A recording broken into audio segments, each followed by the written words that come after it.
Hey, this is Leo for Actualized.org, and in this quick self-help segment, I'm going to tell you how to find your passion.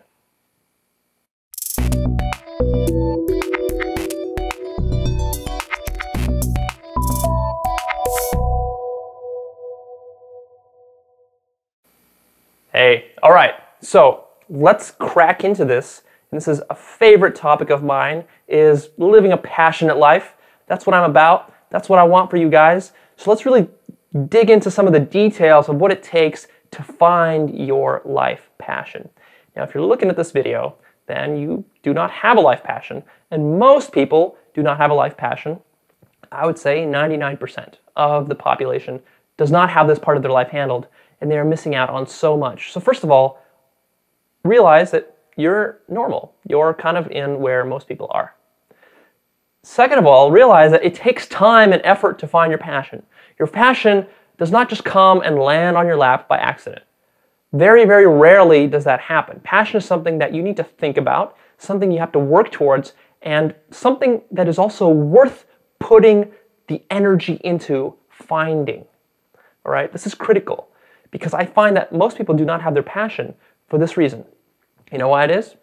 It's because it actually takes some work to find your passion, and they have an intuition that it's important to do something that they're passionate about, but then they realize or see that it actually is going to require some work or some action in the real world to figure that out, and then they forget about it and they say, well, yeah, but I'm not going to go do that. I'm not going to go do this.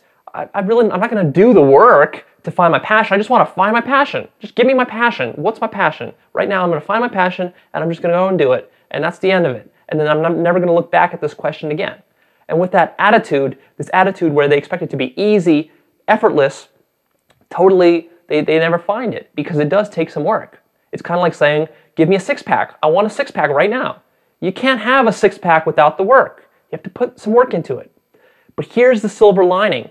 The silver lining is this. The silver lining is that it's so goddamn rewarding and so powerful to have actual real passion in your life. And you don't probably even know what that really means, what it feels like. To have real passion for your life, it's so powerful that it's literally worth spending years of your life to finding your passion. It's literally worth it. I would say that it's worth almost anything. Sacrifice whatever you got to sacrifice. Sacrifice the TV, sacrifice your bank account, whatever. Sacrifice whatever you got to sacrifice to find your passion. It's super important because the quality of your life will just go through the roof when you figure this part out. I spent 5 years. 5 years, all right? So don't tell me that it's hard for you. I spent 5 years, and I'm still working on it, on my own passion, that is. Okay, so enough of the ranting. Let's get into how this really works. So what is passion really about? Here's the core of it. Passion is about authenticity. To know what your passion is, this is something that you partially discover, partially create. So discovery and creation. The problem is that you really have no sense of identity right now. You don't really know who it is that you are. Because if you did know who you are, then your passion would be completely glaringly obvious to you and you would not be able to ignore it. It would in fact be driving your whole life. The problem is that you're inauthentic. You've been conditioned by society, parents, lack of education, limiting beliefs that you got from your friends, and maybe you even developed yourself. And so you have no authenticity to you. You're not really in touch with what you truly love and truly do not like. And so a lot of the things that you're doing in your life right now are actually things you should not be doing, and you think they are important, but they're not really important. They're important to your inauthentic self, but they're not important to your authentic self. This is a very deep idea. I'm going to talk about authenticity in many other videos, so you'll want to check those out for more on authenticity. But this is just kind of setting the foundation here for our discussion, is that you don't really know who you are. So if that's the case, and if you did know who you were, then you would have instant passion, then what do you think the solution here is? What do you think the ultimate solution is to finding your passion? Right, it's finding out who you really are and developing a very strong sense of identity. Now, that doesn't mean ego. In a sense, you are going to be building up your ego, but also it's kind of expanding your horizons and just living life, exploring. Exploring is important. And I would say that the bottom line for why you do not have certainty about your passion, or maybe you don't even know what you could possibly be passionate about, is because you have too little life experience. You've locked yourself away in your closet, or in your bedroom, or in your office, or in your relationship, or at your job. You've locked yourself away into a little bubble, this hermetically sealed bubble from the rest of the world, and you are so focused on that you've got your blinders on. You've got your blinders on, and you don't see what else is out there. Maybe you were lucky that the first thing you saw when you had those blinders on was something that you really loved, and it somehow just coincidentally aligned with your authentic self. And in that case, you probably have a purpose right now. And that's why some people naturally have a strong sense of purpose, is that they just kind of fall into it. But most of us don't get that lucky. Most of us have to go out there and do some discovery work. And this is an iterative process. So by discovery work, I literally mean whatever job you're working at right now, if you don't like it, it's valuable to know that. That's a valuable piece of information. Okay, you don't like your current job. Good. I mean, it would have been nice if you would have found something you loved right off the bat, but don't beat yourself up for not having done that, because almost nobody can. It's too hard. What you got to do is you got to explore around in the workspace. What kind of jobs are out there? Have you tried even five different jobs? How do you know what you're going to like and what you don't like until you try it? It's almost like, this is, I think, a very apt analogy, is if you're just, let's take someone who is just born into the world, and imagine they kind of grew up, I don't know how they grew up, but they just kind of grew up on an IV, right? They were fed through an IV, they never ate any food. And then now they're a fully grown human being, and we take them to a restaurant, to this grand buffet. I live in Las Vegas, so we have these grand buffets here. We take this to this ridiculous buffet of buffets where you can have everything humanly imaginable, from seafood to lobsters to steak to caviar to whatever you want. Breakfast food, it's just like desserts, it's all lumped, like anything you want, it's there. And it's all delicious and amazing, and also extremely unhealthy. But let's take that point in another video. We'll talk about that.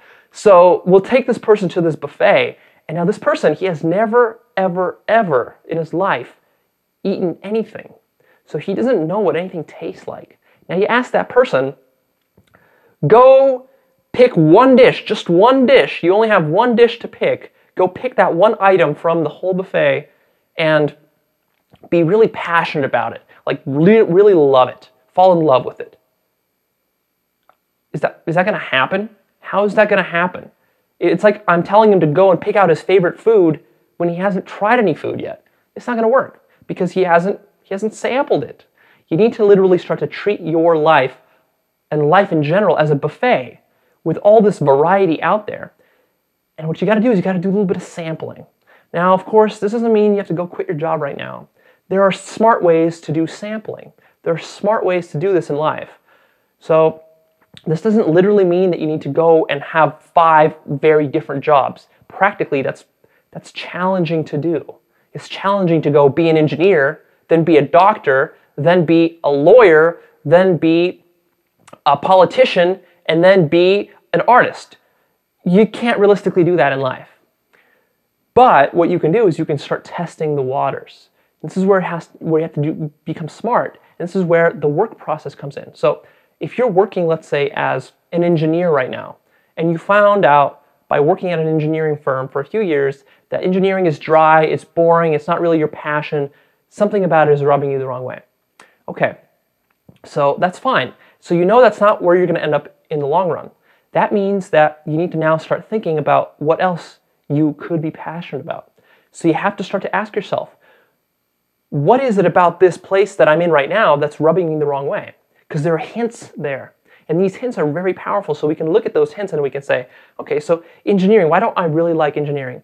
Well, the 2 biggest things I don't like about engineering are because I sit in a cubicle too much and I don't get to interact with people. Let's say that's item number 1, is that I'm just too isolated, and I feel myself coming alive when I'm talking with people.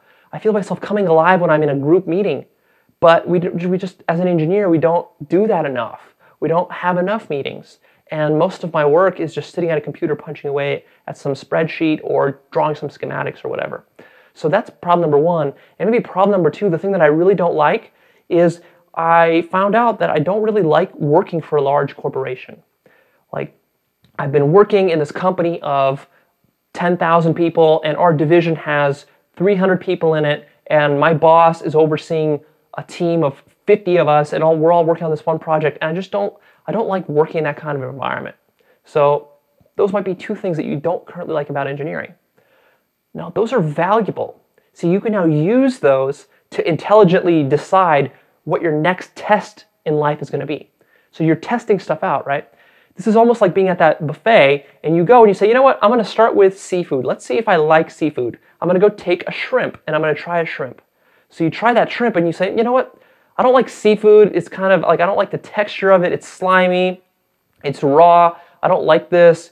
I don't like the seafood like flavor, the smell of the sea and the salt. I don't like that. I don't like the sweetness of like crustaceans and shellfish. Okay, fine. So that means the next time you go, you shouldn't grab another piece of seafood. You shouldn't grab some salmon, and you shouldn't grab some octopus. Instead, go and do something else. Try a steak. Totally different, right? Try a steak. Maybe you're going to like a steak. Or try a salad. Try some vegetarian dish. Maybe try a dessert. So that's kind of like with life. Is you don't like the engineering thing. Okay. Now, what would you like that is gonna honor more of your natural, authentic, getting back to authenticity, your authentic desires. So here with this engineering example is the engineer actually finds out that he's more of a people person. He wants to interact more. Okay, so he needs a job where he's talking with people a lot and working with them, collaborating. He also doesn't want to work in a very big corporation, so maybe he wants to either start his own business or he wants to work in some sort of small startup environment where he has more autonomy, where maybe his voice is being heard more, where it's a little bit more creative type work. So those are now two things that he can go find in some other job. And so what you do is now you go and you find that other job, you try that, and you see how well did you do. Maybe you're going to get it. Maybe you're going to get it on your second attempt. Maybe you won't. If you won't, you'll still learn stuff, so don't get butthurt about this. You're going to learn even more because now you're going to refine it even further. Now that engineer, let's say he's working in a company that's small, it's a startup, and he's actually working with people. But now he discovers something else. He discovers something else about himself that he doesn't like. He doesn't like working for a boss. Or maybe what he really finds out he likes is he likes the part of working with people where he gets to teach people. And he finds out that in this company that he's working at right now, he's working with people, but he's not in a mentor role. He's not able to teach them. So now he has to go and he has to align his life with that. So it's this alignment process that you go through. This is what really you need to do. It's an experimental model. This is an iterative model. You iterate, iterate, iterate. Now, of course, the warning here is that this requires development, right? This requires work. This is not something that's going to come about easily for you. You're going to have to, think about this. Switching jobs, switching a couple of jobs, if you do that within the span of a few years, it's going to take a lot of energy from you. It's going to cause a lot of stress and challenge. You're going to have to really be up for that. But what's the upshot? What's the silver lining of all this? It's like we talked about. It's having passion. It's so important. I really want you to believe and buy into this idea that if you could just find your passion in life, then so many of your problems in life will be resolved just automatically. They'll dissolve. Your money problems will dissolve. Your relationship problems will improve. Your lack of energy to go to the gym and do other stuff will improve once you have passion. That stuff starts to spill over. So this is really powerful. So the general idea here is that you want to be exploring more in your life. I find that too many people are just living in a little box, in this little box that confines them and that keeps them from really discovering who they are. So let me quickly rattle off a list of ideas for how you can discover who you really are. These are some of the best ways to do it. One is to read. Be a voracious reader and read on a diverse variety of topics. Two, go to college. Get a nice, well-rounded college education where you experience all the variety of college has to offer. Number 3, travel. Traveling is really powerful. Travel to as diverse places as you can. Travel within the country, but if you can, travel abroad, travel across the whole world and see how much of it you can soak in. The more you can travel and see what the world has to offer, the better. The next is, we already talked about, we really covered in depth, is try different jobs. That can be a really powerful way. Maybe you want to spend the next 2 years just jumping from job to job to job just to experience them. Not to commit to one, but just to experience the full buffet out there. Another one is live in different places. Don't get stuck living in the same little town or even the same big town your whole life. This is very much restraining you from finding out who you authentically are. Meet new people. This is also very big. When you meet new people, they give you new ideas. They inspire you. They share stories. They share their jobs. If you want to really learn about which jobs will work for you and which ones won't, probably the most efficient way to do that, because it's hard to actually try all the jobs yourself, is talk to people who are immersed in those jobs and just talk to them and pick their brain. And it doesn't take long. You can pick someone's brain for 15 minutes and find out very, very quickly, if you're asking the right questions, whether that job would sit well with you if you were doing it, right? So you can talk to people, and this will happen naturally while you're traveling, which is what's nice. And living in different cities is that you're going to interact with new people, make new friends, break friends, and you're going to just, it's going to be powerful. You're going to start to discover what you like and what you don't like. And then the last thing is, more generally, just try new things. Be open to new things. Eat new food. Listen to new music.